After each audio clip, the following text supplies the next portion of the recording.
Halo, bertemu lagi dengan saya di sesi pertemuan kita yang kelima dengan judul Pemahaman dan Implementasi Teknologi Pengelolaan Sanitasi Tempat Umum, mata kuliah Teknologi Kesehatan Lingkungan.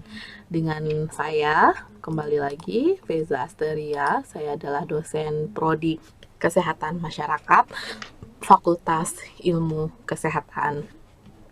Baik, materi kita hari ini adalah menjelaskan konsep dasar sanitasi pengelolaan tempat umum. Yang kedua adalah mereplikasikan teknologi pengelolaan sanitasi tempat-tempat umum. Kita mulai pada konsep dasar sanitasi tempat umum.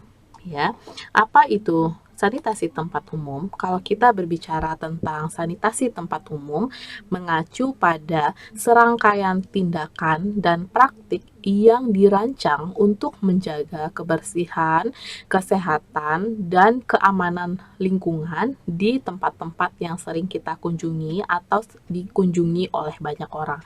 Itu dinamakan dengan sanitasi tempat umum. Tujuannya apa? Tujuannya adalah untuk mencegah terjadinya pencemaran penyakit, mengurangi resiko kontaminasi, menjaga keamanan, serta keamanan si pengguna tempat tersebut sehingga pencegahan penyakit bisa ditekan. Ya, sanitasi tempat umum sebenarnya ada berbagai aspek. Misalnya yang pertama mulai kita lihat dari kebersihannya ya. Yang kedua pengelolaan sampahnya, apakah di sana sudah tersedia tempat sampah organik dan anorganik minimal ya. Kemudian bagaimana dengan kualitas air, bagaimana kita lihat airnya, apakah airnya tercemar atau tidak, keamanan pangan, apakah makanan tersebut tercemar atau tidak, kemudian fasilitas toiletnya kita lihat apakah airnya mengalir atau tidak, dan ventilasi dan sirkulasinya kita lihat apakah ada cahaya matahari yang masuk dengan baik, kemudian upaya pencegahan penyakit. Jadi ada 7 aspek yang perlu kita perhatikan dalam melakukan sanitasi tempat umum ya.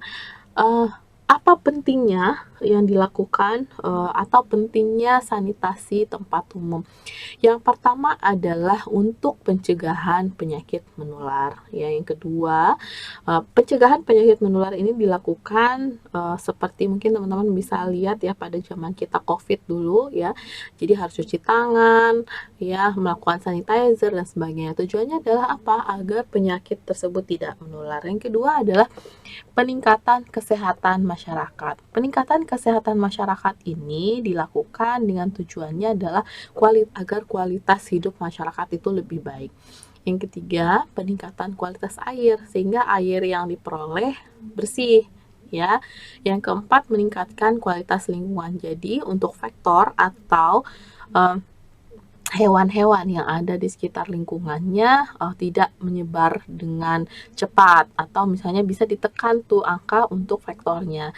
Yang kelima adalah kesejahteraan dan kenyamanan masyarakat. Jadi kalau misalnya air yang mengalirnya baik, kemudian tidak ada sampah, tidak ada limbah, sehingga masyarakat merasa nyaman di tempat-tempat umum tersebut.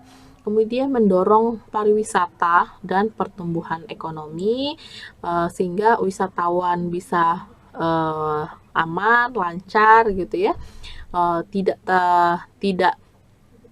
terganggu kenyamanannya dan sebagainya.